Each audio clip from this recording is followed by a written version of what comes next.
Well, see, many moments, like you're pointing out, Kyle, like you pointed out, many moments have happened, but there's nothing that has resulted in this. So, as I have said before, this is an accumulation of resentment. It's an accumulation of how people have lost trust. And, sure, it's sad to say that they're pushing the race card. In the Trayvon Martin case, they pushed the race card. In this situation, they're pushing the race card. This is by design. There's no doubt that this is by design.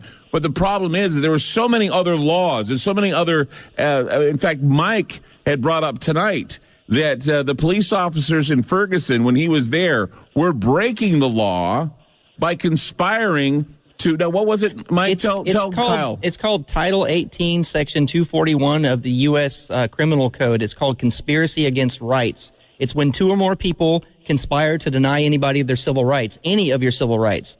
And it comes with a nifty fine and no more. A judge can't sentence somebody who's convicted of that, or two persons who is convicted of that, no more than 10 years in prison. But we have two tiers of justice in this country. We have just us and not you, and then justice. So, Kyle, have we seen the police officers in St. Louis do that sort of thing that the ones in Ferguson were doing?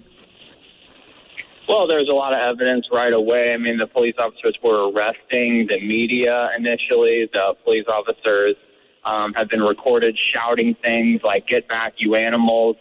The police have, initially it was handled really poorly, and they've continued to. I mean, I feel like they're trying to do their best in some, but at the same time, some police officers are put in a terrible position by the actions of other police officers, and because you kind of have to have a unity behind it all, they pretend like no crimes have been committed when they continue to be committed all the time against the people.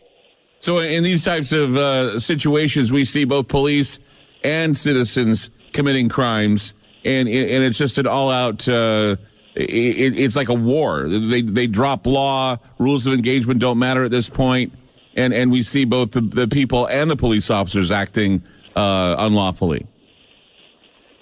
Right, because there's a frustration, like you said, it's been building, and this is a tipping point. There's such a frustration against the system, but there's no system to attack. You can't burn down a Quick Trip, a gas station, or whatever, and get at the system, and you can't fight the cops and get at the system. When the police fight the protesters, it continues to perpetuate the system, which everyone is so frustrated with. So yes, we need dramatic change, and an indictment wouldn't have been enough anyways. No, and that's the thing is that, we'd feel that there would be a victory if not only do we have an indictment against some official that is allowing this to happen, rather than going after the police officers. The police officers doing their jobs. It's just that we haven't indicted the mean guys that giving them the orders, and that's the problem here. Yeah, there's a general indictment of the whole system. There's people chanting on the streets. The whole system is rigged as hell, and it's beyond just this one event. It is really symptomatic of all kinds of problems people are facing. Kyle, I'm going to let you get back to what you're doing. I thank you for being so generous with your time with us tonight on this program. Very insightful as to what's going on in St. Louis tonight. Keep in touch with us if it's going to continue into tomorrow. I'd like to hear more about what you're experiencing, and we'll get in touch with you if we need to, okay? Yeah, appreciate it very much. Thanks for having me on the air. Thank you, Kyle. Kyle Prindeville with us tonight on Ground Zero, and Mike Smith with us tonight giving, you were going to give an opinion here that you were going to talk Clyde, you mentioned a couple things that, made me want to respond. You mentioned the rules of engagement. Well, I have friends that were over there in Afghanistan fighting the quote-unquote terrorists, and when they'd walk through a town, if they would level their rifles, at people with their fingers inside the trigger guards, they would get IED attacks for the next week. Well, when I was in Ferguson, I so happened to be one of the journalists that filmed Officer Ray Elby's aiming his rifle at people. I was standing there, and that cop was fired. But that wasn't an isolated incident. Well, actually, he was pressured into quitting. But so this cop aimed a rifle at journalist, and he was pressured into quitting. Well, I talked to people there on the ground in Ferguson, and there were people telling me, I had 60-plus-year-old women telling me, people with baby carriages had rifles aimed at them. So they did this month after month to these people where they aimed rifles at them. So that resentment compounds, and now they have burning buildings, more burning buildings. So, I mean, you know, there's a cause and effect type thing here going on. Yeah, and I was arguing earlier that what we had, in fact, I had, many discussions today. I was speaking with Kevin Manis today, a good friend of mine and also a movie producer as well. And we were talking about whether or not this is all about retrocausality, because there was no riot in Ferguson.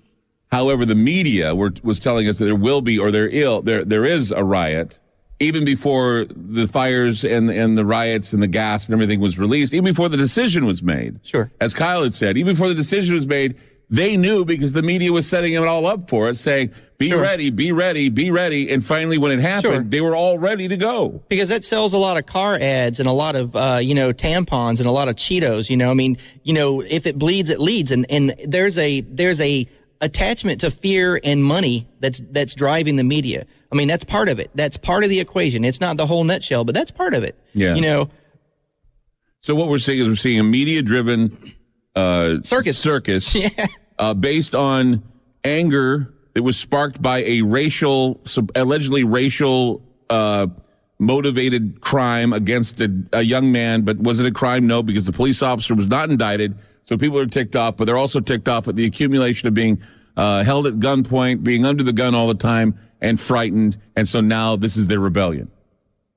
So this is how it is. Yeah, I mean, you mentioned that this was something that has been building up over time. I absolutely agree. The straw that broke the Republic's back was 9/11.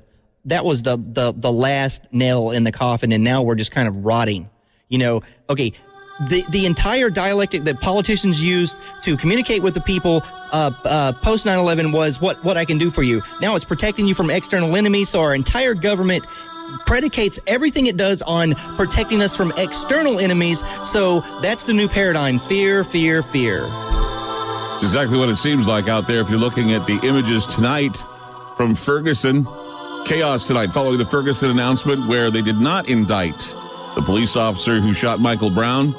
And so now we're seeing the aftermath. There are protesters just right below us tonight. The building, we are right smack dab in the middle of Protest Center because we have the government buildings next to us where we're at. And so we have protests going on right downstairs from the radio station tonight where we're at Ground Zero. 888-673-3700. That's 888-673-3700. More to come. Don't go away. FM News 101 KXL.